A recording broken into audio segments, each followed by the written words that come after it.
Good morning. Good morning and welcome to the 9th Annual Dallas Hunger Summit. From Hunger to Health, food justice is not just us. Thank you for attending. My name is Catherine Nicholson. I am the Regional Director of Texas Hunger Initiative, a project of the Baylor University Collaborative on Hunger and Poverty. In 2011, THI joined Congresswoman Eddie Bernice Johnson and multiple public and private entities to inform the public and concerned leaders about the problem of hunger and food insecurity at the first Hunger Summit in Dallas. Since then, over 250 organizations and individuals have come together as the Dallas Coalition for Hunger Solutions to develop objectives and implement action steps to reduce food insecurity and promote equitable access to healthy, nourishing food for their neighbors. The Dallas Coalition for Hunger Solutions, chaired by Congresswoman Johnson and guided by a leadership team, has continued to hold the Dallas Hunger Summit annually. The mission of the coalition is to empower all Dallas County residents to gain equitable access to healthy food. The strategy is to create and sustain action teams that focus on priority areas such as child hunger, senior hunger, faith community hunger solutions, public policy, and urban agriculture to reduce food insecurity through collective impact. As access to healthy food is such an important issue for our youth, families, and older adults, we know that too many of our neighbors are struggling with having enough nutritious food to eat. We also know that access and having a good nutritious diet helps keep us healthy, and that lack of access and a poor diet can lead to disease and health disparities. Today and over the next 3 weeks, we are going to examine the critical connections between hunger, nutrition, and health through a justice lens. Amazing experts and practitioners will join us each Friday to challenge and inspire us to do all that we can to level the field and create communities that are more equitable with access to proper nutrition and optimal health for all. I want to let you know that we are recording today's presentation, and everyone will receive a link to the recording and a copy of the slides in a follow-up email in the next few weeks. At this time, I would like to acknowledge Congresswoman Eddie Bernice Johnson, who is in her 13th term in Congress representing the 30th Congressional District of Texas. She was instrumental in launching the coalition, and as coalition chair, her support has made the coalition's accomplishments to the state possible. Let's listen to what she has to say to us this morning. Good morning, and thank you for tuning in to the first webinar of the 9th Annual Dallas Hunger Summit, hosted by the Dallas Coalition for Hunger Solutions. I am thrilled that so many of you have joined us today, not just from North Texas, but around the country as well. As chair of the Dallas Coalition for Hunger Solutions, it is wonderful to see the progress made in access to healthy food here locally. This has been made possible by the involvement and committee of many great organizations and the community leaders from across the region.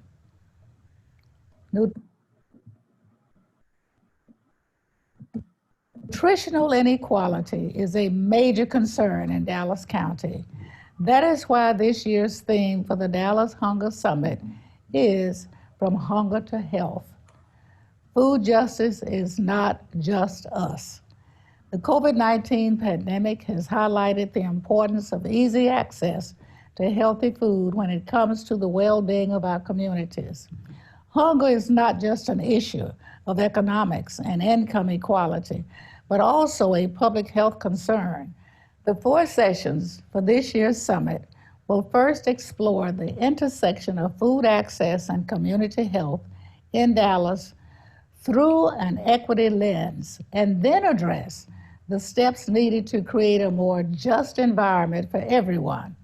We will also explore the impact that COVID-19 pandemic has had on our community and discuss the different policy proposals addressing a more equitable ecosystem in the pre, during, and post COVID-19 era. I am sure many of you attending today have heard of the term food justice, but may not be familiar with its meaning. The answer varies. To some, food justice is simply the ability for communities to exercise their right to grow, sell, and eat healthy food.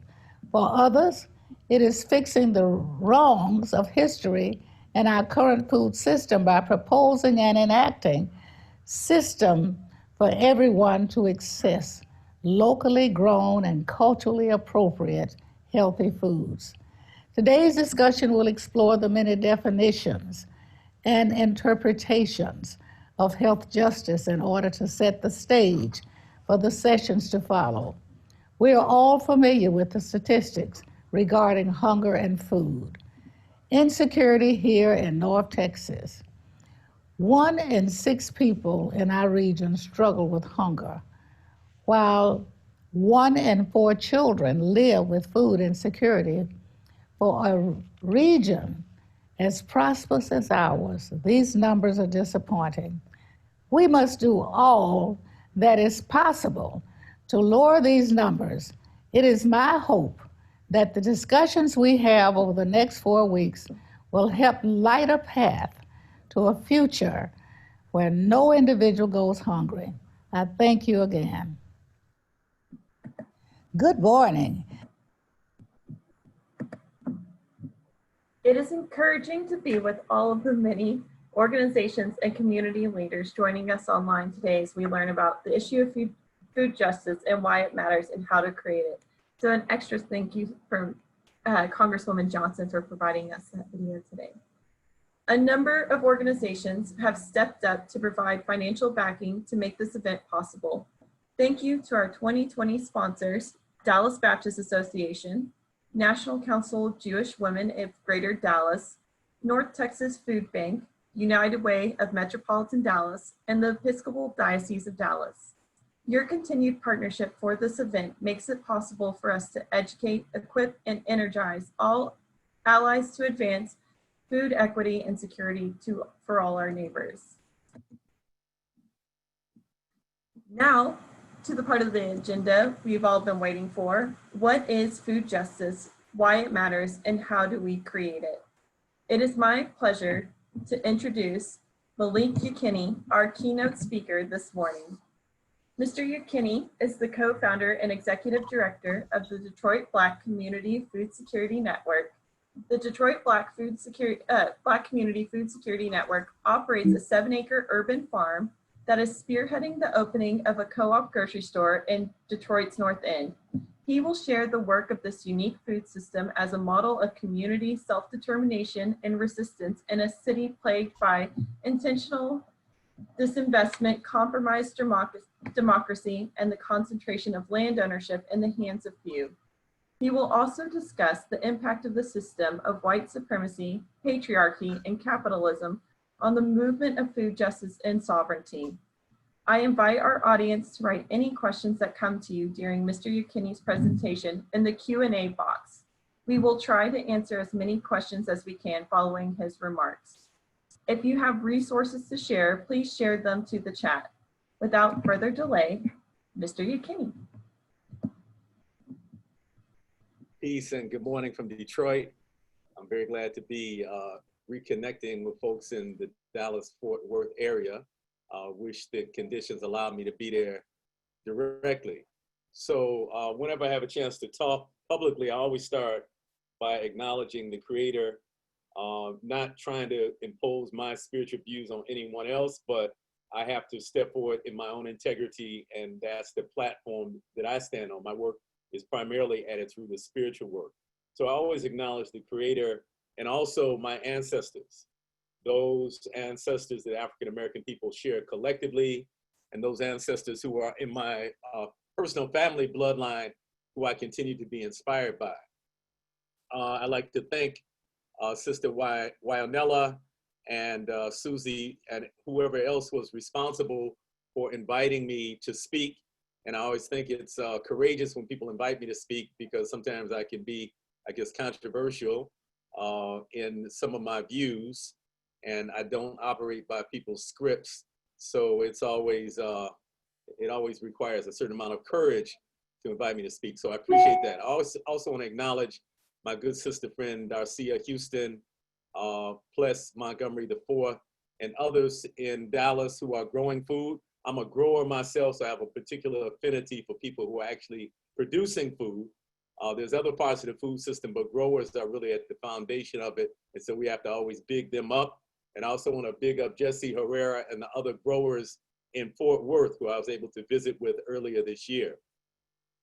So I'd like to bring you greetings from the organization that I represent, which is the Detroit Black Community Food Security Network.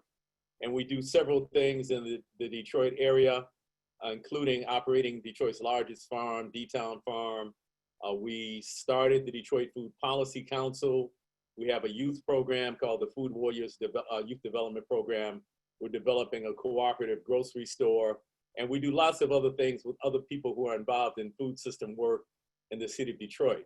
So I think it's always important to acknowledge that I'm part of that group, because although I'm a spokesperson, we have other people. In fact, we have people right now at our farm who are doing work while I'm talking to you. And so I just want to acknowledge that although I'm a spokesperson, I'm really representing a number of people who you don't see on camera, but who are propelling this work forward. It's not an individual work.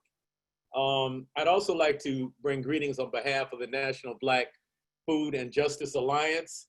So we realize that the problems faced in Detroit are not entirely unique, that they're similar to problems faced in Dallas, or faced in Richmond, Virginia, or faced in Los Angeles, or faced in various parts of the country, and that we really can't solve this problem only working on the local level, that we have to work in concert with other people throughout the country who have similar values.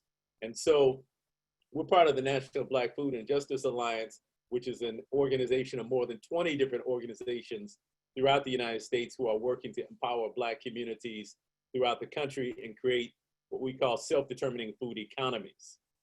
So I've been asked to speak today about what is food justice, why does it matter, and how do we create it? But before I really dig into that part of it, I want to kind of contextualize my remarks and say that we're living in an unprecedented time. That's a word that's been used a lot in recent times to describe the conditions that we find ourselves in September of 2020. So the COVID pandemic and the protest in the wake of the George Floyd murders have taught us many lessons. And one of the things that I think we have more clearly seen is that the food system that supplies most of our food is tremendously fragile. Many people throughout the country were shocked in the early days of this pandemic when they saw news reports of grocery store shelves empty, people not being able to obtain milk, eggs, bread, basic things that people need to survive, or people use to survive. Some of those things we don't actually need to survive. But also seeing, interestingly, the absence of toilet paper as well on grocery store shelves. And I guess in a strange way, toilet paper is, in a sense, kind of part of the food system. I guess you could say it's part of the waste cycle, the waste stream. We also saw, as a result of the pandemic and the protests that have occurred in the wake of the murder of George Floyd by police, that the historical structural racial inequities in American society are magnified in times of crises. And we saw this particularly in the early days of the pandemic, where communities were really competing against each other for scarce resources. And so we begin to see how so-called race and class play out in the allocation of resources in American society, particularly when we have a time of crisis. We've also seen during this time period that funders are willing to throw tremendous amounts of money at kind of providing emergency food. I can't tell you how many funders contacted me in March and April saying that they had money they wanted to put towards, making sure that people had enough food. And so while on the one level that's noble, and I appreciate that, on another level, those same foundations have not been quite as eager to put money towards building the long-term structures, the infrastructures that are necessary so that communities can be more self-reliant and become more resilient and less dependent upon the industrial food system. We've also seen that food system workers, particularly farm workers and those who are working in meat processing plants, are particularly vulnerable. And we saw this during the early days of the COVID pandemic. The number of people working in fields in California or working in meat processing plants who contracted COVID. And so the reality is that all of us are dependent upon the people who actually do the work in the food system for our survival. And we need to make sure that the people who are working hard to provide our food are safe and are treated justly and are paid fair wages. We've also seen during this time a tremendous backlash, and we see that a significant number of white Americans feel threatened by calls for justice and equity. And so perhaps propelled by the current United States president, we've seen kind of a boldness on the part of those who are overtly white supremacists and those who are opposed to the calls for more just treatment of Black people by police departments throughout this country. And so we live in a very turbulent time period. Some people are even predicting, some of the right wing are predicting armed insurrections. And so we're seeing kind of this pushback as many white Americans feel threatened by the calls for justice because they feel that those calls for justice on the part of Black and brown people will take away some of the resources that they have. So while this is a time of crisis, as all times of crisis, this is also a time of great opportunity.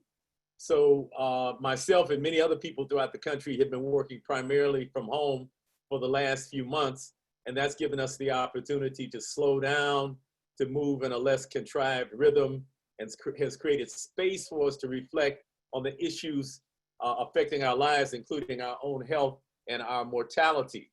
It's given us a chance to think about how to move more wisely in a time of crisis and how to realize that the world is really interconnected. This is undeniable now. We can't just move in this provincial way thinking that what happens in our community is not related to the rest of the world. So we see clearly now that what happens, for example, in Wuhan, China, affects what happens on the west side of Detroit, or that what happens in Brazil affects what happens in Dallas. And so we have to become more global in our thinking. The collective downtime that we're all experiencing gives us the opportunity to witness both the most positive attributes of humanity and also the most troubling attributes of humanity. It challenges us to think about what it means to become more fully human, to think about how we protect the most downtrodden and the most vulnerable of the human family. The current pandemic has made it clear that racial and economic inequities are exacerbated in times of crisis. The poor and marginalized are more vulnerable as communities scramble for valuable resources and public services.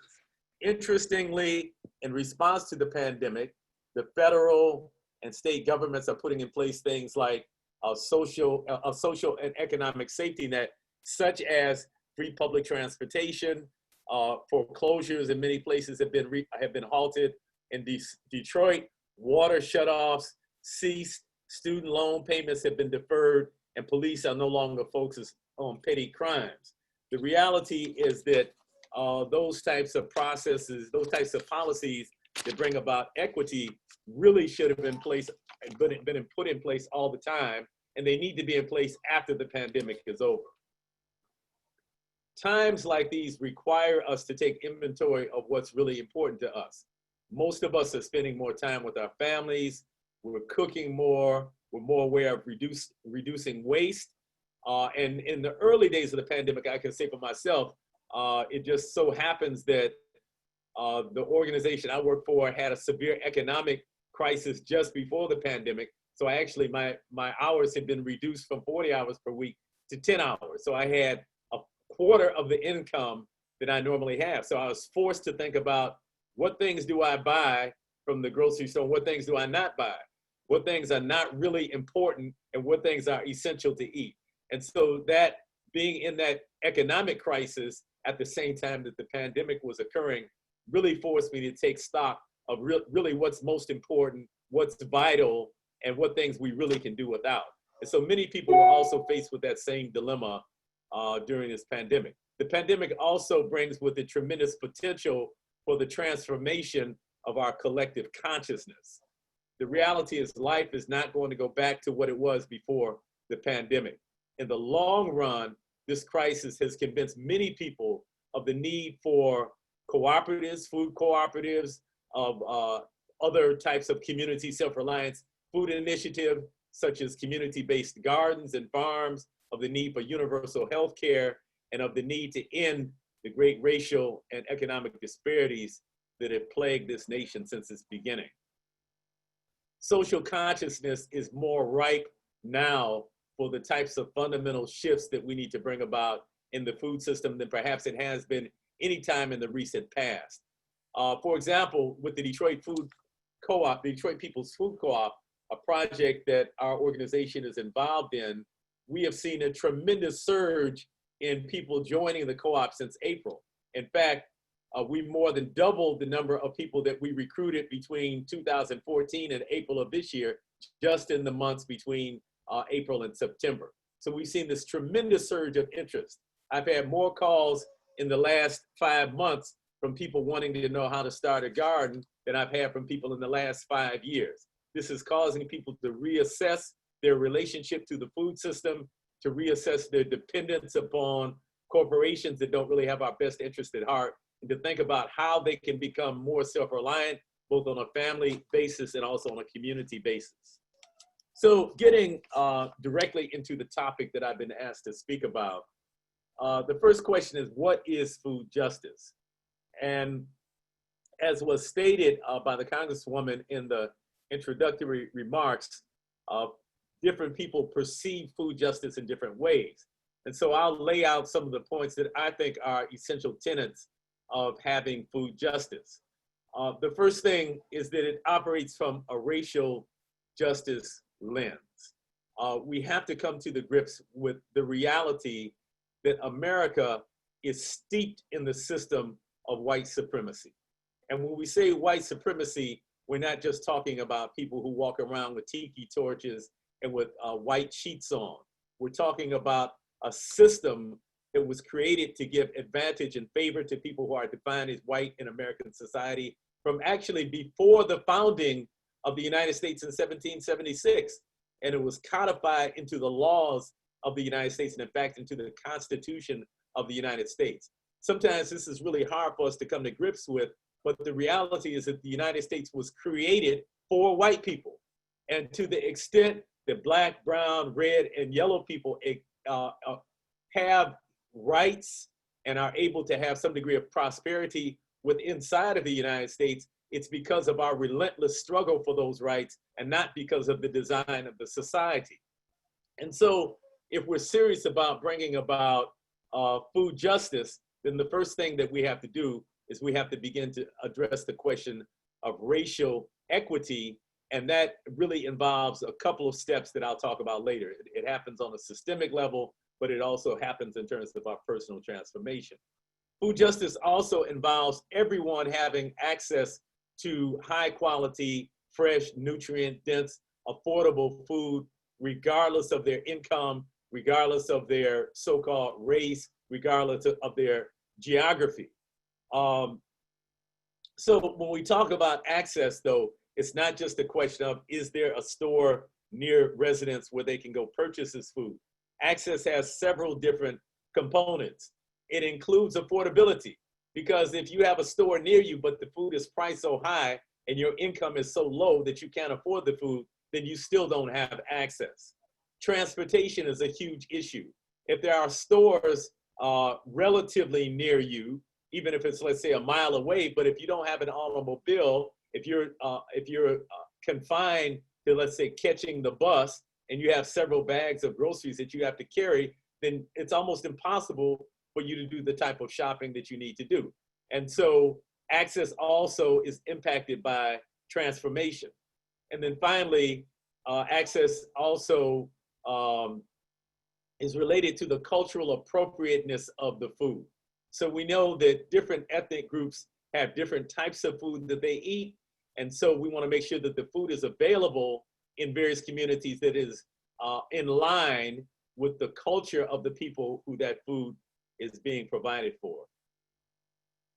Food justice also must address the fact that workers within the food system have to be treated justly. Often we hear people complaining about the price of food and saying that food is too high. And often, you know, we experience this when we, at the farm we run, when we grow at farmers markets, people are used to comparing the price of food that they can receive at a local grocery store with the food that is grown at small scale farms. The reality is that the industrial food system can afford to sell food at a much cheaper rate, primarily because the workers within the food system are exploited. They're paid very low wages, and also they're often in very abusive working conditions.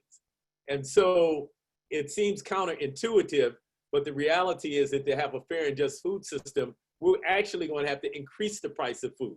We're not really paying the true price of food right now. There's all kinds of externalities that are not being captured in the cost that consumers are paying for food. So again, it seems counterintuitive that the price of food goes up, but we have to make sure that the workers in the food system are paid a fair and just wage. Now, in order for that to work, we also have to make sure that consumers have a fair and just wage. So the battle to eliminate poverty is tied hand in hand with the battle to create greater food access. Food justice also means that communities need to benefit economically from the money that they spend on food. And I want to focus specifically now on African American communities. Throughout this country, where you have communities primarily populated by African Americans, what we find is that other ethnic groups come into our neighborhoods and open the grocery stores, and they extract huge profits from our communities. Those profits usually go to suburban areas where the owners of the stores live, and they don't in any significant way benefit the residents of the communities that allow those store owners to earn a living. And so we want to state in those uncertain terms that Black people, African Americans, are not simply wealth extraction opportunities, that our communities are not simply places that merchants can come in to extract wealth and to make themselves rich. This is not colonialism, where the Belgians are going into the Congo to extract the minerals. This is not colonialism, where the French are trying to extract resources from Haiti. We have to change that extractive paradigm and find ways that communities, particularly Black and brown communities, can build the infrastructures that we need to provide for ourselves so that we can capture that wealth, which is now being extracted from our communities, and use that wealth to build healthy, vibrant, sustainable, safe communities. Food justice also deals with land. And this is one of the most difficult questions in American society, because we know, and I'm sure you in Texas know, that essentially the landmass that we now call the United States of America was gangstered from the indigenous population. And so, in fact, this whole idea of land ownership is really part of a Eurocentric way of looking at the world. The colonists who came here and founded what we now call the United States of America came from France, Spain, and England, countries which had had feudal systems in place, where very wealthy people enclosed the commons, enclosed the land that had formerly been commonly held and commonly used, and then began to charge people taxes. And if you didn't pay your taxes, they would send some brutish guy out to arrest you and you would go to debtor's prison. And so the colonists who came here to the so-called Western Hemisphere and founded what we now call the United States of America came with this mindset that they had brought with them from Europe, which suggested that if you have enough power, enough weaponry, and enough money, that you can actually own the landmass. And so this idea of private ownership of land has become embedded in American society, and in fact is one of the pillars of the capitalist economic system. So if we want to have food justice, then we need to find ways to make sure that people have equitable access to land. Right now, 98% of the farmland in American society is owned by white farmers. Black, brown, yellow, and red farmers collectively only own 2% of the farmland in this country. And so if we really want to get to the root of addressing the problem of hunger, we have to get to the reason why communities are not able to provide for themselves in the first place.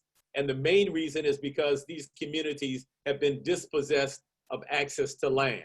Certainly the indigenous population, which has been relegated to areas that we now call reservations, has been deprived of access to prime farmland. Certainly African-American farmers, since over the last 120 years or so, have systematically been disinvested, have systematically been deprived of access to land, so that now we only have a handful of Black farmers as compared to 100 years ago. And so if we're serious about really getting at the roots of food injustice and really getting at the roots of food insecurity, we have to make sure that we're empowering communities to provide food for themselves. And part of empowering communities to provide food for themselves involves some transfer of land so that we all have access to it. And this is true not just in rural areas, but it's also true in cities.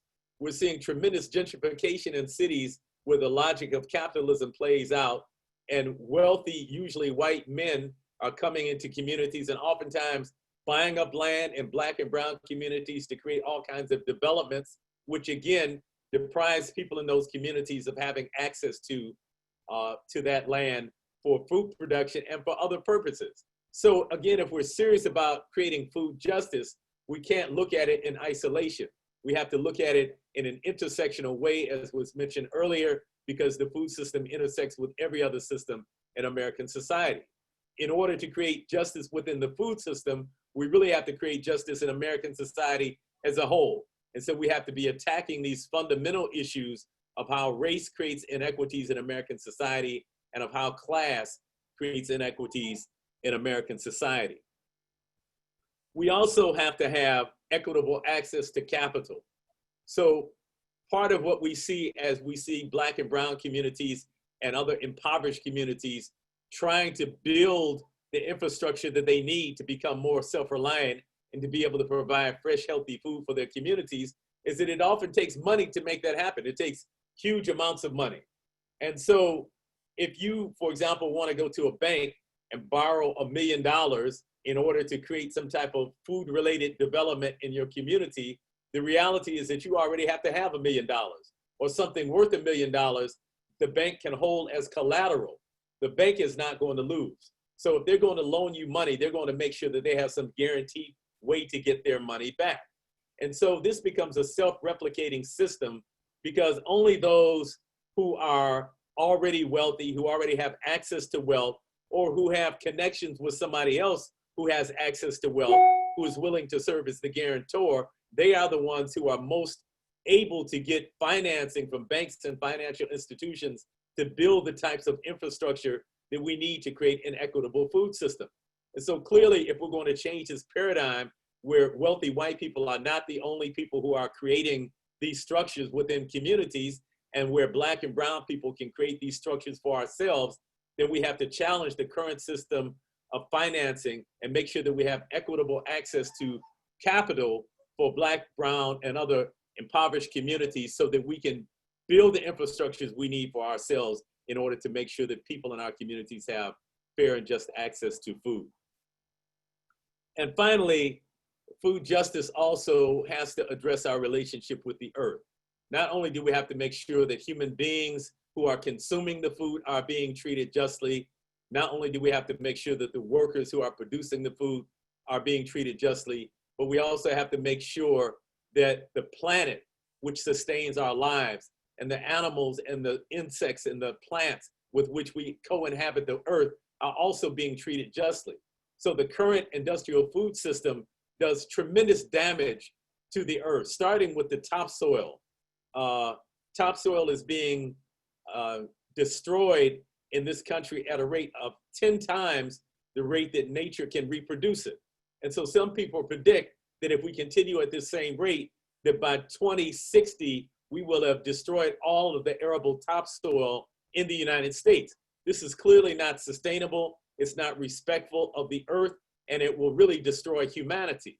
There are other ways in which the industrial food system also damages the earth with the use of toxic pesticides and fertilizers, which seep into the groundwater, which then seep into rivers and streams that empty into gulfs and lakes and create what we call dead zones. So currently we have 120 or so dead zones in the United States, the largest being where the Mississippi River empties into the Gulf of Mexico. And in these dead zones, no aquatic life can survive because of the tremendous amount of chemical runoff from the industrial style of agriculture that provides most of the food in the United States. And so, again, not only do we want to make sure that food justice addresses human beings treated equitably, but we want to make sure that food justice honors and shows our respect for the earth. So why then is this food justice work so important? The first reason is that access to high quality, nutrient dense food is a human right. And really access to food and water has been affirmed by the United Nations Declaration of Human Rights as being one of the basic human rights that you have as a result of being a human being on this planet. Regardless of what your complexion is, regardless of what your economic status is, just because you are a human being, you have the right to have access to high quality food. And so we need to start, as we're thinking about how to create a more just food system, we need to start with the perspective that it's a right, and we need to affirm that right in the same way that we affirm other human rights. The other reason this food work is so important is because food work is a great unifier. I've seen in my many years as an activist, and I was an activist for many years before I became a food activist, I've seen that there are many ways that we divide ourselves up and that often we're not able to unite together for broader causes. And some of those ways we divide ourselves up are religion, gender, economic status, what club you go to. There's all kinds of ways that we find ways to divide and stratify ourselves. And so the thing about food is that it cuts across philosophy, it cuts across religion, it cuts across gender, because we all eat. And so food has the potential of being a great unifier. It has the potential of building the kind of broad-based support that we need in order to make the deep systemic change in American society that will be needed if we're to bring about food justice and other forms of justice. It can, in some ways, I think the food system, if we do this work properly, can really model for other social justice movements how to create equity within the movement. Because we have a tremendous problem. You know, white supremacy is not just in the industrial food system. We have white supremacy within the food movement itself. Throughout this country, we have white-led nonprofits who are leading work in Black and brown communities, and oftentimes doing it in a way which is disrespectful, which is not taking into account the aspirations of the people who are living in this community. They're often doing it in a way that replicates work that is already being done by Black and brown people in those communities. And they often do it in a way that does not recognize the organic leadership that is developed in those communities. And so the reality is that we need to address this white supremacy, not only within the industrial food system, but we need to make sure within our own organizations, as well-meaning as they might be, that we realize that white supremacy still exists and that we have to root that out and make sure that we are moving with, again, a food justice lens. The other reason that food justice work is so important is because it impacts every other system in American society. It impacts transportation. It impacts urban planning. It impacts land use. It impacts education. It impacts healthcare. And so the reality is that while we're pushing for justice within the food system, by necessity, we end up running against these other systems that the food system intersects with, and it gives us the opportunity to actually call out injustice within these systems as well. For example, we see in Detroit, we have a major farmers market, a publicly owned market called Eastern Market. But in recent years, the city eliminated the bus route that enabled people on the bus to get to Eastern Market. And so clearly that creates greater injustice. And so by necessity, food justice activists had to address transportation because transportation intersects with food justice. And so working for food justice allows us to see how injustice manifests within other systems in American society and allows us to begin to address those injustices as well. So this is the Hunger Summit. And I know the question is on people's minds, well, then how do we address hunger? And I'll start by saying that in order to get correct answers, and this is what a friend of mine, Dara Cooper, who is the head of the National Black Food and Justice Alliance, has shared with me. She says, in order to get correct answers, we have to ask the correct questions. And so the first thing I think we have to be aware of is that the problem of hunger in American society, and really the problem of hunger throughout the world, is not a problem of not having enough food. The problem of hunger is not a problem of not having enough food. In fact, the reality is that millions of tons of food are exported from the United States annually. And many times that food is used as a political weapon through various US agencies in order to get various governments to bend to the will of the United States government.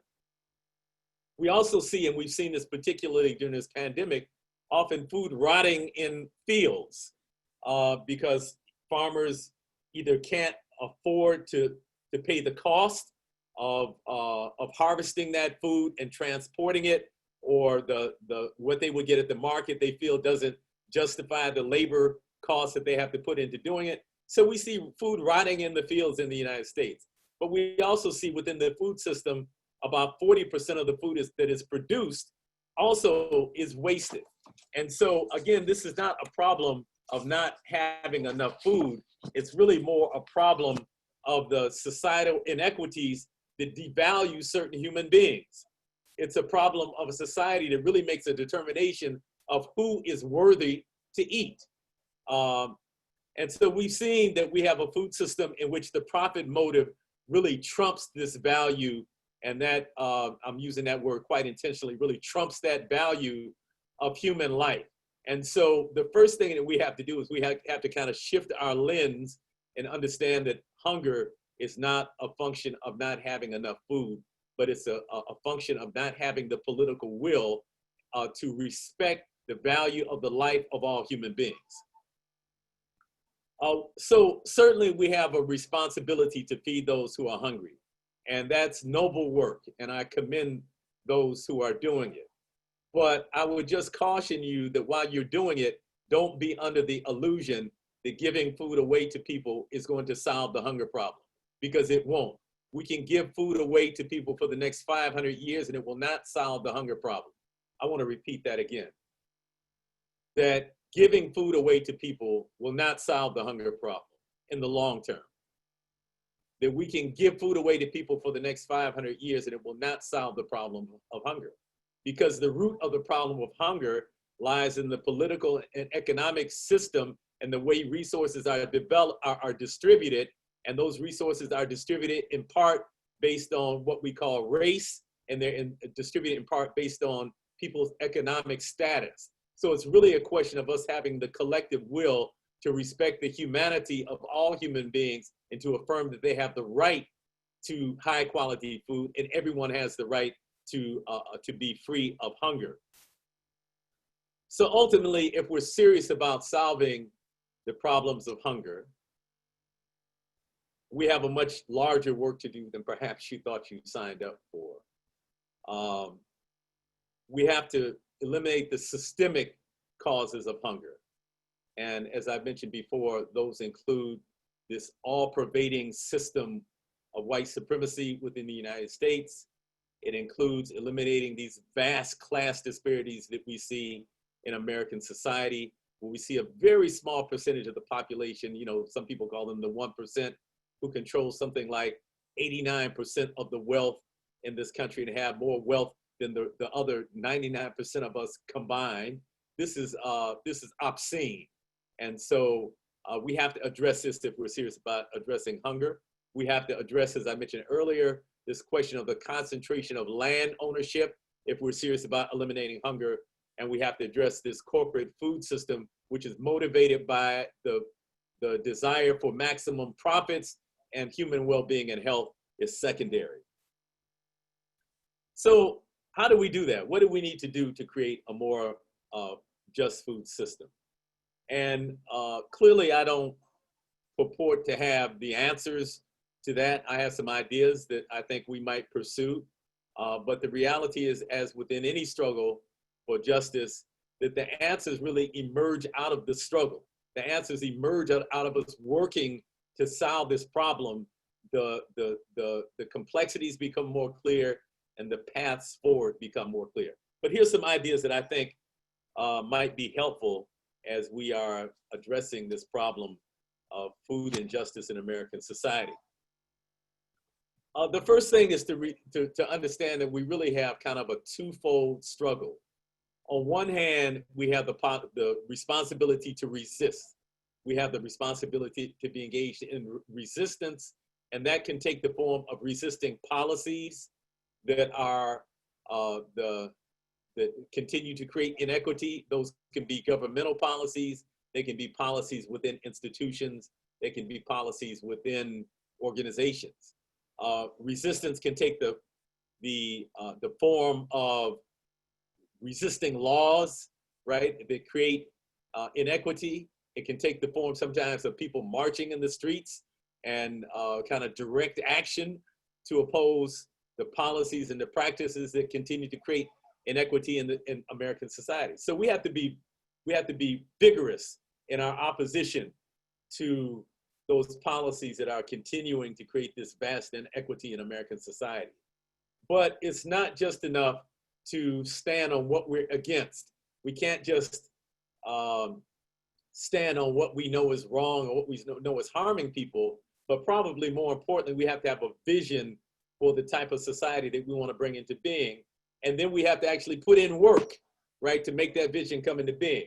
So someone said to me yesterday, in fact, that, you know, what food justice is not.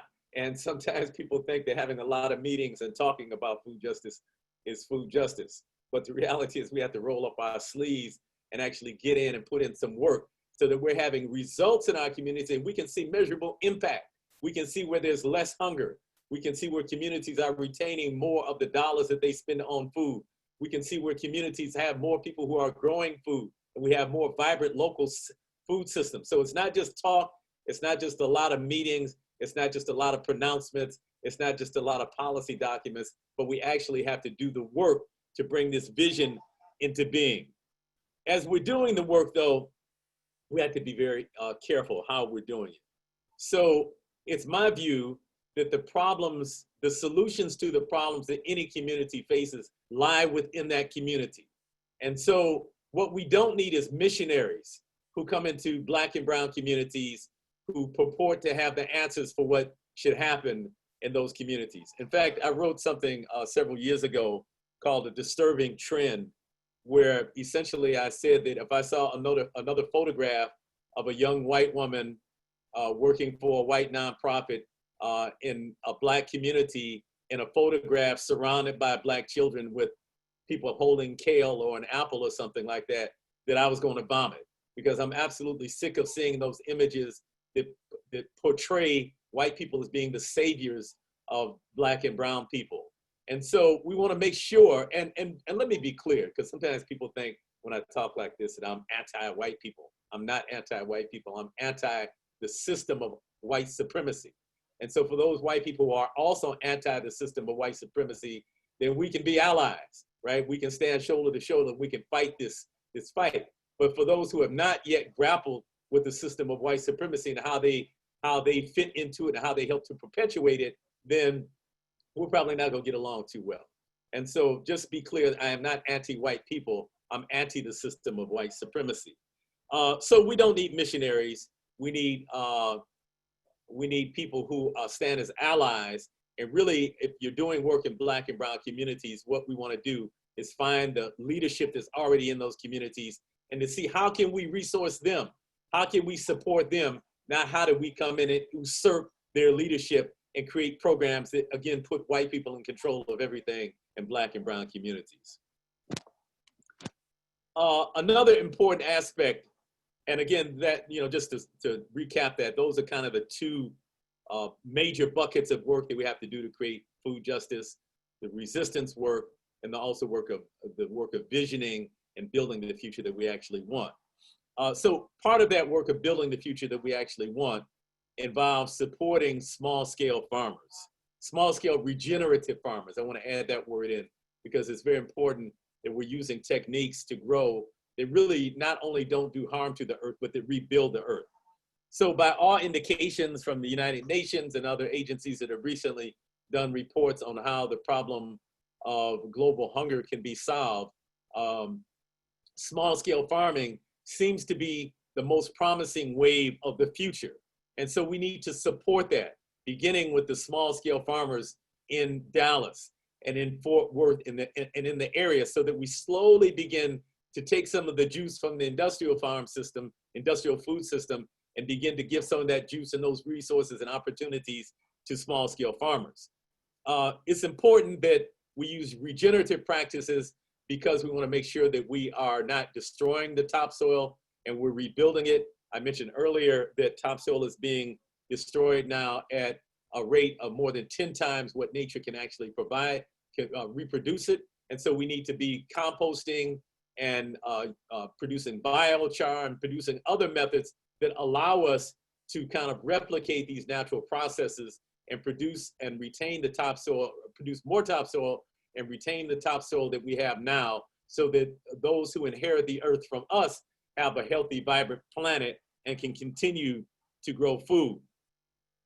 As we're supporting small-scale farmers, one of the things that we can do is we can continue to shift institutional buying.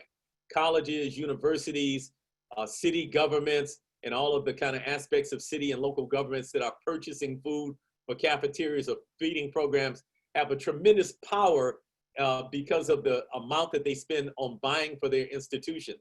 And so shifting that institutional buying power from the corporate industrial food system to smaller scale systems that provide more local resilience and more self-reliance is one of the most essential steps in creating food justice. We have to grapple with, as we're trying to create a more just food system, we have to grapple with what I think is the central question facing the food movement.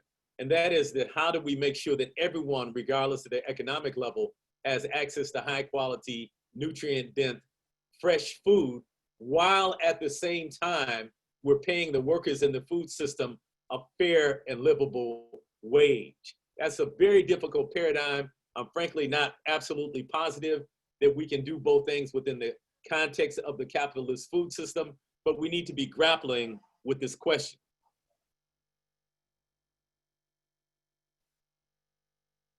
We need to address the structural inequities that exist not only within the food system, but exist within the larger society. We can't be serious talking about food justice or even addressing hunger if we are not addressing these systemic causes that create injustice and hunger. As I mentioned earlier, we have to shift land ownership and access to land so that the communities have the ability to produce food for themselves. And as I mentioned earlier, we have to shift the deployment of capital so that those in disinvested communities have access to capital to build the kind of infrastructure that we need. The reality is that we can't do the kind of battling that we need to do against these deeply entrenched systems of oppression that grant favor and profit to a few by simply working as individuals. We have to make sure that we're working in concert with others in organizations. And this is why I said from the beginning that I'm part of the Detroit Black Community Food Security Network, so that you're clear, this is not something I'm doing myself. I'm doing this with an organization that has over 130 other members. And so the work of dismantling oppressive systems is a collective work. We can't do it as individuals. We have to be part of organizations. But even individual organizations can't do the work. Those organizations need to be in coalitions and alliances to do the work. And then those organizations, coalitions, and alliances need to be guided by a value system which has racial equity as one of its top guiding values. So I know that many of you who are watching this today have jobs in the food system.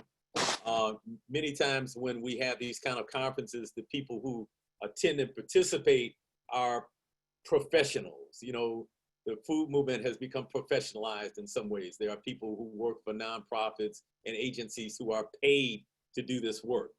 And while I'm not knocking that, I just want to stress to you that it's important that your commitment to justice goes beyond your career aspirations. I often say to people who work for the organization that I lead, there's a difference between being a warrior for justice and being an employee.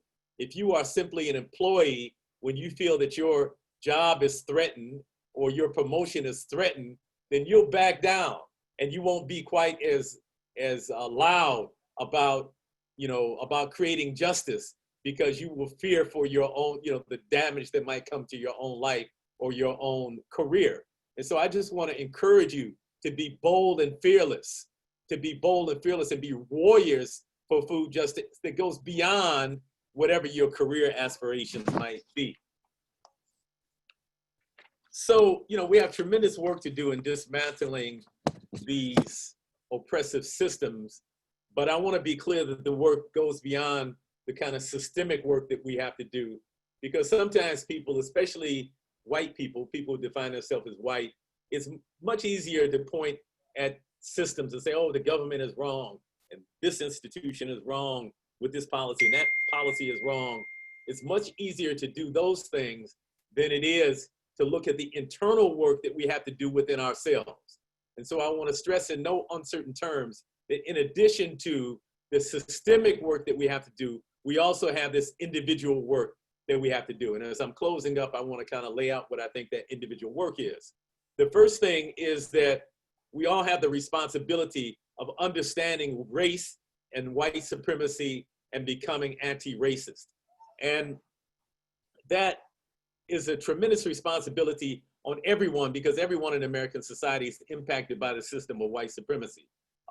People who define themselves as white are kind of infected with this idea that they are the best thing since sliced bread, that their view of the world, their cultural values, their standards of beauty are the universal standard by which everyone else should be judged. And so the reality is that's a sickness that has to be addressed like any other sickness. And the first step in addressing that sickness is to realize that you have the ailment. And so it's impossible to be a so-called white person in this society and not have that ailment, to not be impacted by these notions of white supremacy.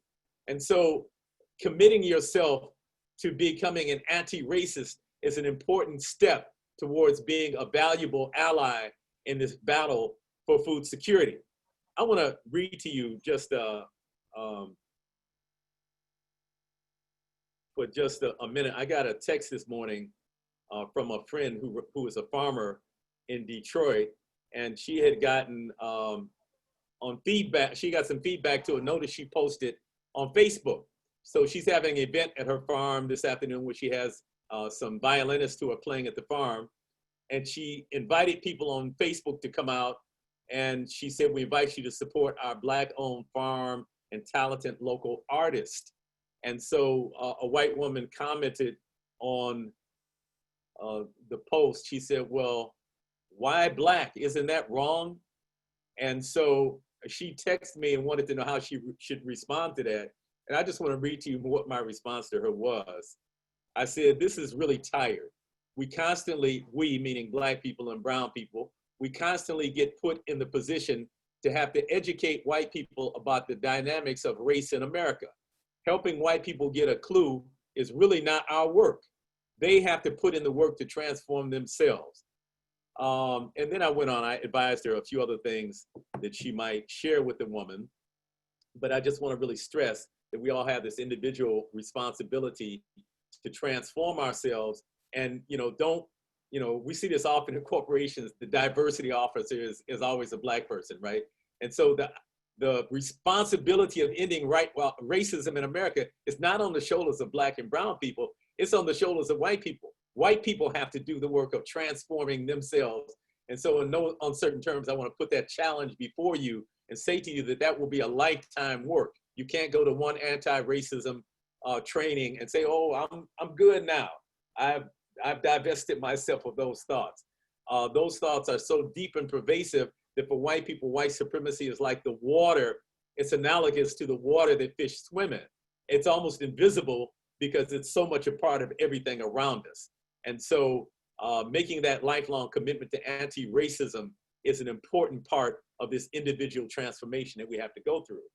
So one of the transformations I'm going through, though, is dealing with patriarchy. And so I often point this out because I don't want white people to feel like I'm trying to beat up on them, because that's not what I'm trying to do. We all have work that we have to do. And so I'm working on, have been for the last 30 years, and will continue working for the rest of my life on getting rid of notions related to patriarchy. These notions that suggest in some way men are more capable of leading than women, that women need to be decided for, that women should be paid less for equal work, and all these ridiculous notions. Again, being a man in American society, there's no way that I can have grown up in this society and not have my head filled up with these notions. And so this is work that I have to do in the same way that white people have to do the work of getting rid of these notions of white supremacy. Humility is extremely important as we're working in communities. And I would say that humility is really the absence of arrogance. It's not having an overblown sense of your own self-importance. It's having the humility, will a humble person really learns from the experiences of others and is focused on self-refinement. Humility at its root, I think, is a spiritual quality that comes from understanding that we're all one part of a grand scheme of creation. So we don't want to, start thinking too much of ourselves and thinking that we have the answers. We don't, I assure you. And so all of us collectively know more than any of us individually. And again, this is one of the symptoms of white supremacy. It suggests to white people that they have the answers as to what is best for everybody else. And not only don't they have the answers for what's best for everybody else, but the reality is that white people don't have the answers for what's best for themselves. And one of the reasons that they don't is because the system of white supremacy marginalizes the cultural knowledge of Black and brown and indigenous people throughout the world. And so it's possible to go all the way through public education in America from pre-kindergarten to post-doc and never have studied in any significant way about the history, culture, philosophy of Black people or other people of color throughout the world. And because of this, so-called white people are deprived of the tremendous cultural knowledge of Black, brown, and indigenous people throughout the world. And so by suppressing that knowledge from the Black and brown people themselves, white people also suppress that knowledge from them. It's my view that many of the solutions facing the crises that humanity faces today lie in the wisdom of the indigenous cultures of people of color throughout the world. And so unleashing that tremendous cultural wisdom is part of the responsibility that we have. And in order to do that, we have to suppress and eliminate white supremacy. However, don't get it twisted. Humility doesn't mean that you passively surrender to injustice. I think of humility as neither placing yourself above or below others.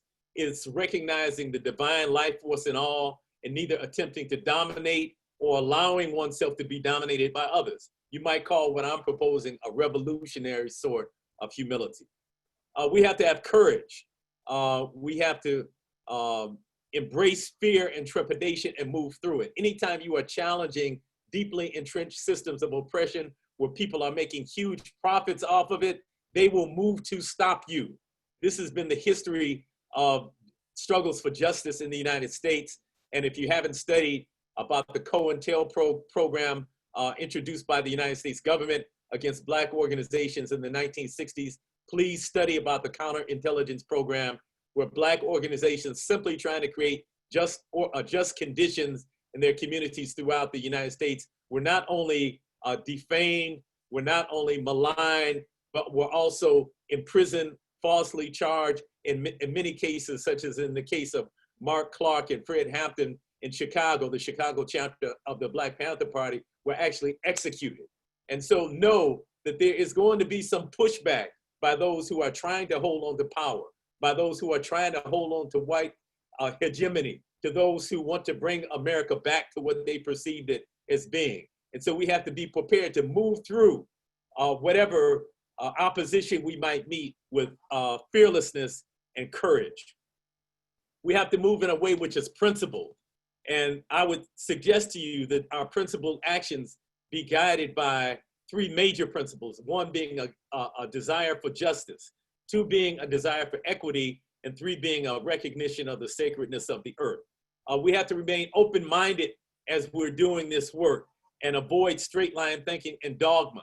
The reality is that none of us have the answers for this. We're all trying to figure it out.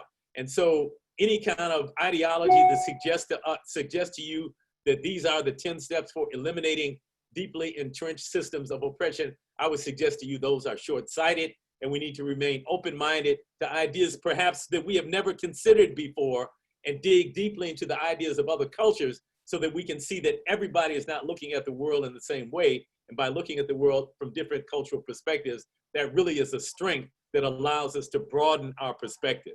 And then finally, as we're doing this work, because this is not work that is going to end in the next week, the next month, the next year, or the next decade, we need what the great African-American writer John Oliver Killens called long distance runners. We need people who are in this for decades. And in order to do that, we have to make sure that we're practicing self-care. We have to make sure that we're actually caring for our bodies, our minds, and our spiritual selves so that we can stay in the fight for the long term. Because it's a long fight, it's often very difficult, and if we're not caring for ourselves, we'll find ourselves burning out.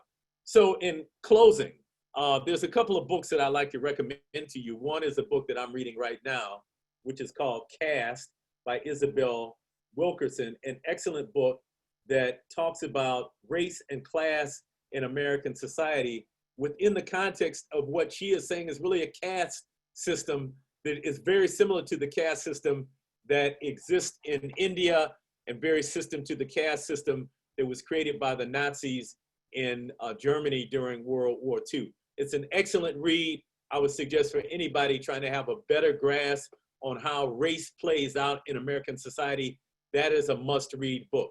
And the second book I want to recommend to you is by my sister and comrade, Dr. Monica White. She has a book out called Freedom Farmers, and it talks about the relationship of Black farmers to the civil rights movement and how really Black farmers were in many ways in the forefront of the civil rights movement, and behind the scenes were supporting the civil rights activists and many times protecting them from violence from the whites in the communities that they were doing work in Alabama, Mississippi, and other places in the South.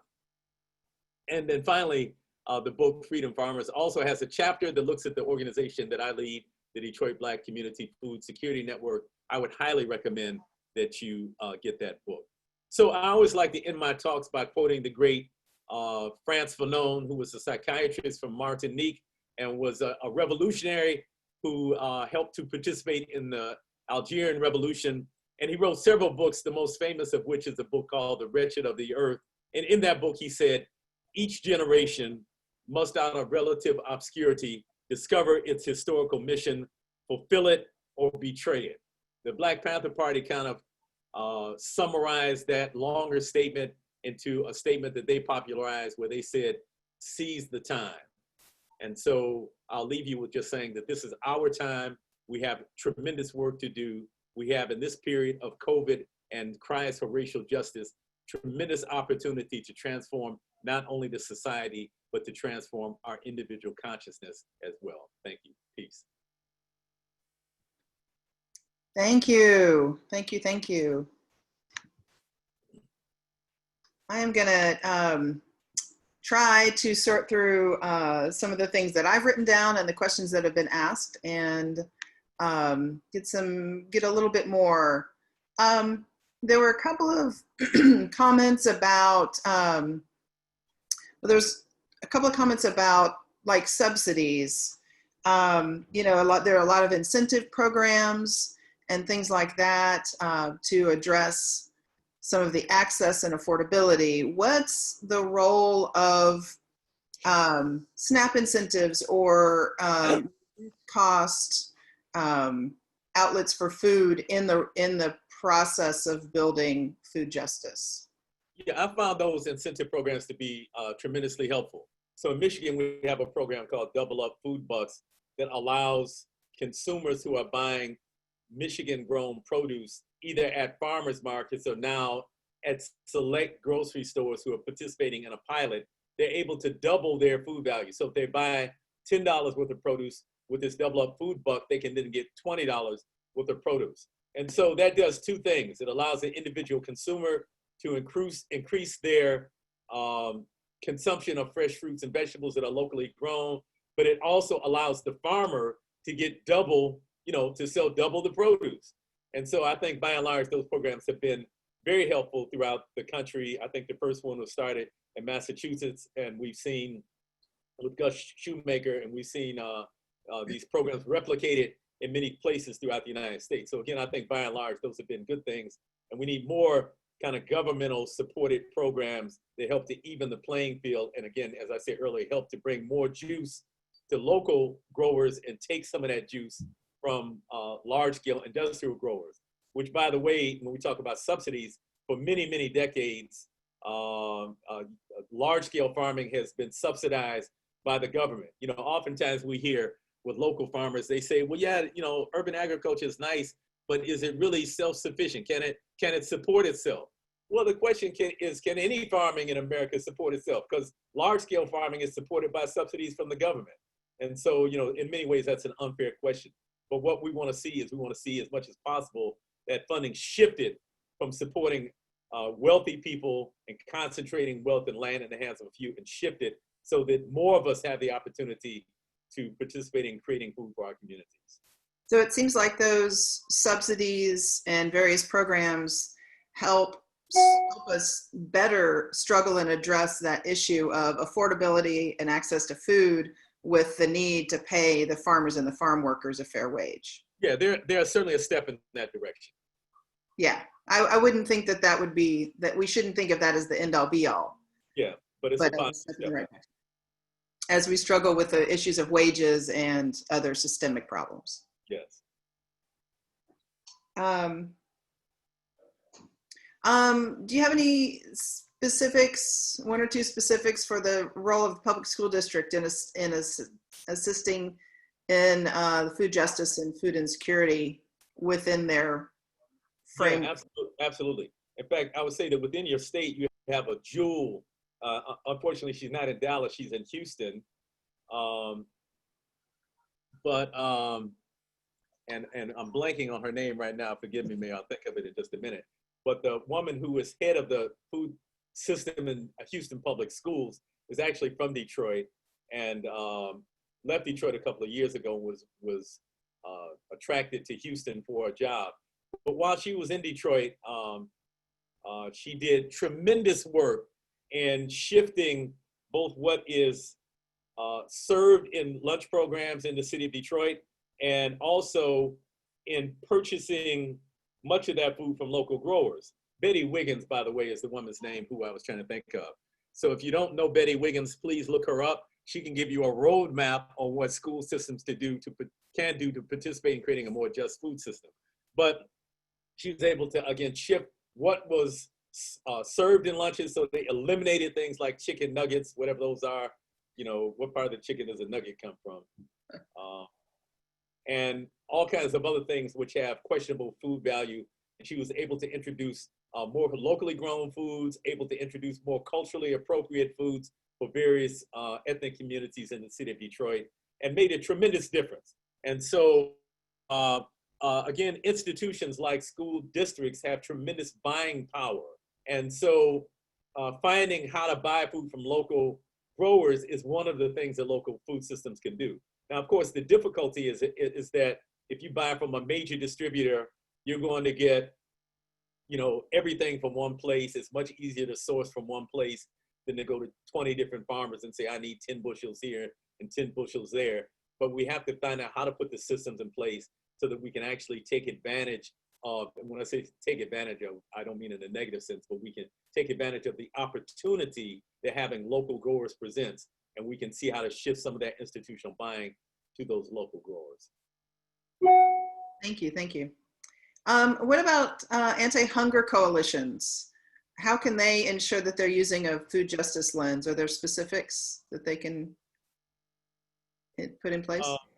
You know, I think I laid out several of those in my talk, and maybe I'll just recap some of those things. Highlight them real quick. The first is doing a deep dig into how the system of white supremacy works. Because if you don't understand how race plays out in a deep way in American society, and also how class plays out, then you won't understand what the root causes are of hunger, and you won't really be able to address the causes, and you'll just go on addressing the symptoms. The other thing would be to not come into communities like missionaries, but to identify and to support the indigenous leadership within communities, and to not come in with this idea that, you know, we have the answers, but to recognize that the people living in communities already have the answers, and what other folks can do is come in and resource those people. That's usually why we see in Black communities when Black leaders are trying to implement solutions, or brown communities when they're trying to implement solutions, that they fall short simply because we don't have the resources. And so, you know, if you want to helping to resource those communities to solve their own problems would be helpful. And then also realizing that hunger is not a function of the lack of food in American society, and that you can't solve it by just throwing food at it. So those kind of shaping your lens that you look at the work by those kind of ideas, I think would be one of the first steps to hunger coalitions operating in a just way. Also, I'll say this, that, you know, I'm told that Dallas is maybe 40% or so African-American and maybe 40% or so Latinx. And so so-called white people are in Dallas. But I would wonder, and you know, I haven't done this survey, but in most places in the United States, even when white people are in the numerical minority, what we find is that in the organizations who are leading the work to eliminate hunger, that white people figure much more prominently than they should, given their percentage of the population. So looking internally at your own organizations, do you have Black people on the board? How many Black people, how many brown people do you have on the board? What about the executive director? What about the staffing? So those kind of questions need to be looked at internally inside of organizations as well, to make sure that they're functioning from a food justice perspective. I think those are things we need to hear multiple times. So thank you for reiterating. Again, I can say it again if you want me to. Well, I'm joking. But you know what I'm hoping, and I know there's people in Dallas who are saying the exact same things and who are doing it. But you know, many times white people are afraid to really connect deeply with Black folks who, you know, who talk like this and who live the kind of lifestyle, and who don't, you know, who don't kowtow and feel apologetic in front of white people. And so, but you need to have the courage to go out and to, you know, learn from those folks. And so, you know, so I would encourage you to do it. It's an uncomfortable work, but it's a work that has to be done. Yes, that is true. I see comments in the chat box. Somebody goes through up 3 fists. Somebody said, yes, say that. Somebody said, I love it. So it's all about being bold and fearless. The hard work is usually uncomfortable. So yeah, I'm liking the feedback that I'm seeing. There was a question about what we should ask our, what do we need to ask of our city officials? And I assume that's maybe directed towards policy, or what their plans are, or I'm not sure specifics. So I'm always careful about recommending to people what they should do in a locale where I don't live, because I don't know the dynamics in Dallas, and I don't want to say to you, you should do A, B, and C from the outside. It's the people living in Dallas who would best know how to answer that question. But what I would say, I'll share some things that maybe have been helpful in other places.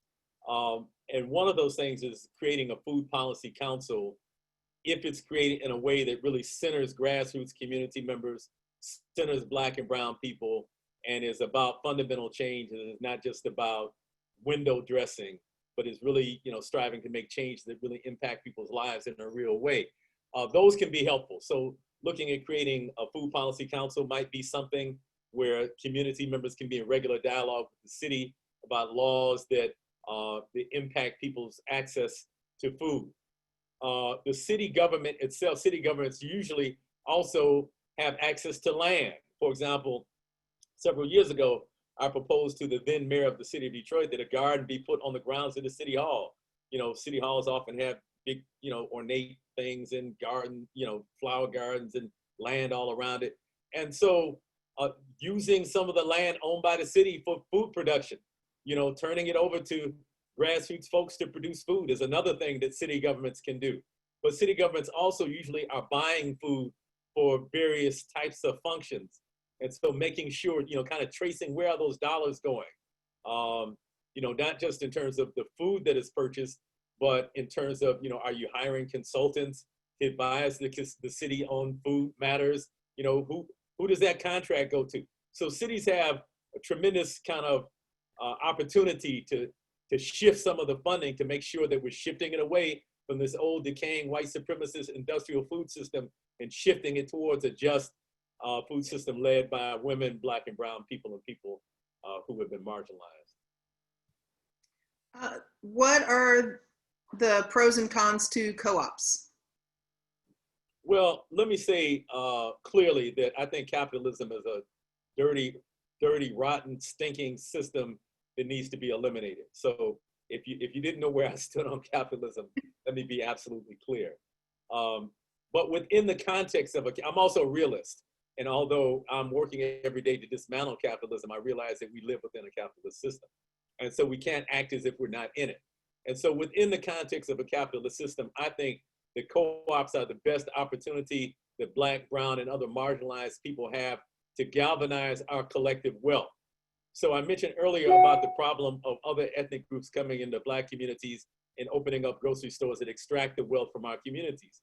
Well, the way to fight that, one of the ways to fight that is by Black, brown, and marginalized people creating co-ops so that we own the stores in our own community. We're able to take the profit made from those stores and circulate them collectively so that we see a collective rising of our communities and not just individual store owners putting money in their pockets, which often can be the problem even when you have Buy Black campaigns that you might buy from a Black business, and that might make that Black business owner do very well, but that doesn't necessarily translate into the larger community doing well.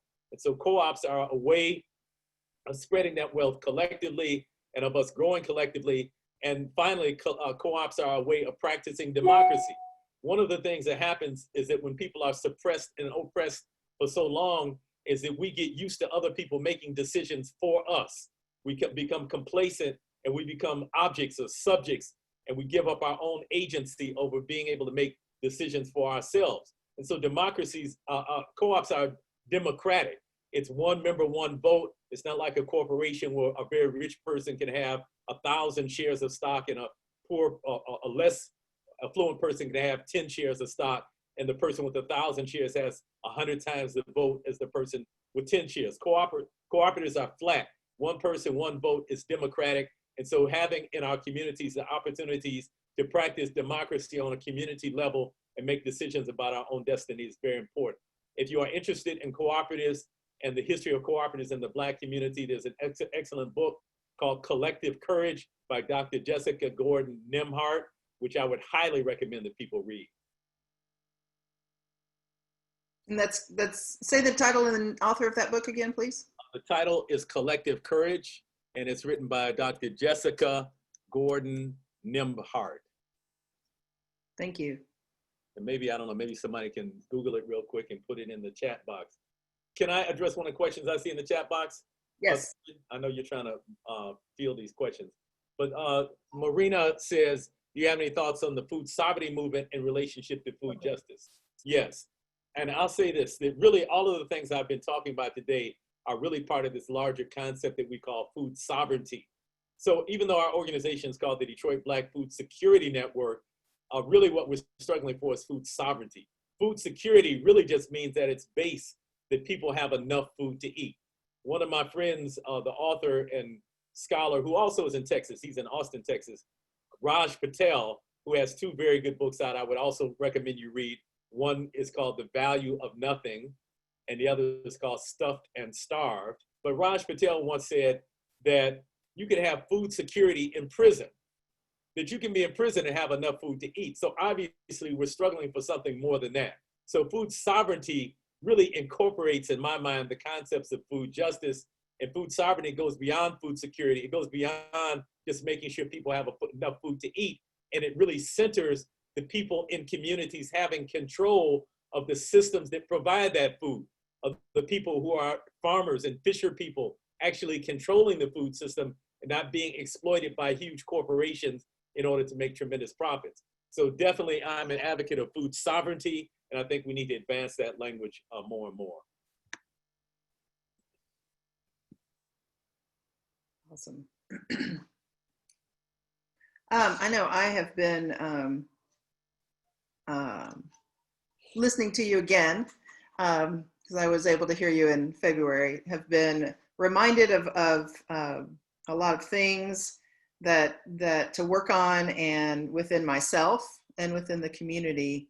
And I really appreciate you being willing to talk with us and share and help Dallas begin to work towards more food justice than we have, because we have some work to do. We're not very good at co-ops in this state, and we're really good at a lot of white supremacy and a lot of patriarchy, and I'm looking forward to seeing those things come apart. Yeah, so thank you, Susie. And I just want to stress that I'm in Detroit. And so, you know, I'm live streaming with you now. And then in the next few minutes, I'll go away and I'll be back here in Detroit doing what I'm doing. And so while maybe I can surface certain issues, what's really important is you recognize that the same knowledge and wisdom I'm sharing with you exists in Dallas now. There are people in Dallas now who have this same frame of reference. And so, you know, it's easy to bring in a national person and to say, yeah, we agree with what they're saying, but can you really connect with the people who are there on the ground, who already have the same knowledge and can share this with you? So that's really the challenge I would put before you. And particularly for those of you who consider yourself to be white, you know, how do you, you know, it's one thing to like listen to this talk and say, you know, yeah, those are some good points, but then how do you really hold yourself accountable, and how do others hold you accountable so that you're in a deep way dismantling both within your own heads, but also in terms of how organizations function, the kind of subtle ways in which white supremacy manifests itself. And so I would challenge you to put some concrete steps in place to be able to measure between now and the conference next year, what has been done to lessen the impact on white supremacy, Have study groups, for example, among white people involved in the food system been created where they're collectively reading texts that address how white people benefit from privilege in American society? Have efforts been made, will efforts be made within the next year to change the racial composition of the boards who form this hunger coalition in the Dallas area? Will efforts be made within the next year to have more Black executive directors more Black and brown executive directors of organizations doing this work? So again, you know, I appreciate that people find some value in what I say, but the real value lies in the work that will happen in the next 12 months between now and the next summit. And in order to make that happen, there have to be concrete plans in place which really center this issue of dismantling white supremacy and advancing racial justice. Thank you for those words. Catherine, do we have a wrap up? I know we could continue to go on for a while, but I want to honor people's time.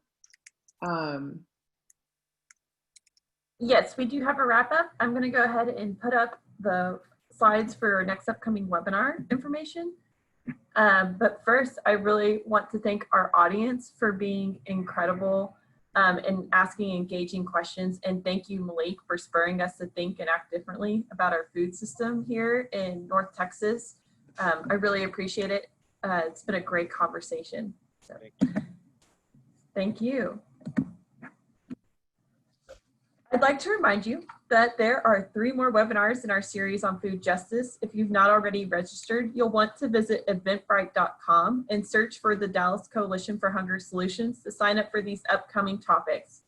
What would food justice look like in Dallas? That will be next Friday, September 25th. Post-pandemic, rebuilding with more equitable food policies. That will be October 2nd. And then on October 9th, we will have our final webinar series, and it will be Activating Dallas for Food Justice. Please register and join us. At the end of our final webinar on October 9th, we will give away 5 $25 Amazon e-gift cards. In order to receive a gift card, you must register and attend all 4 webinars. Winners will be announced after we return from the breakout sessions on October 9th.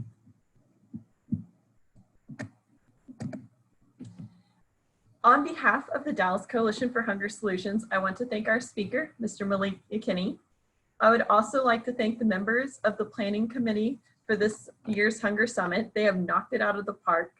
I also want to recognize the leadership team of the Dallas Coalition for Hunger Solutions as an amazing group of talented and committed leaders who appreciate the value of bringing organizations through the coalition than we can by ourselves. I especially want to acknowledge and thank Coalition Leadership Team partner Stephanie Mace, Vice President for Strong Communities at United Way of Metropolitan Dallas. She managed the technology for this morning's event, and it couldn't have gone more smoothly. And I would also like to give a big thanks and shout out to Wynella Henderson Green, our coalition specialist, who organizes our annual Hunger Summit and keeps our collective work on track. She is instrumental to our success, and thank you so much, Wynella. And thanks to all of you for attending and your commitment to understanding and improving the relationship between food equity and health. We hope this day is but a stepping stone for each of you on the journey from hunger to health, and that you will help us make great strides this year in creating a more just food environment by getting involved in one of the coalition action teams. Look for information in your inbox in the coming weeks about how to engage. As I mentioned at the start of our program, we will also send a link to today's recording of the webinar presentation with a copy of the slides and resources in a few weeks. Upon leaving the webinar today, you should receive a brief pop-up evaluation form. Please tell us what you learned, what you'll do, and rate our program. Thank you all, and we look forward to having you again next week.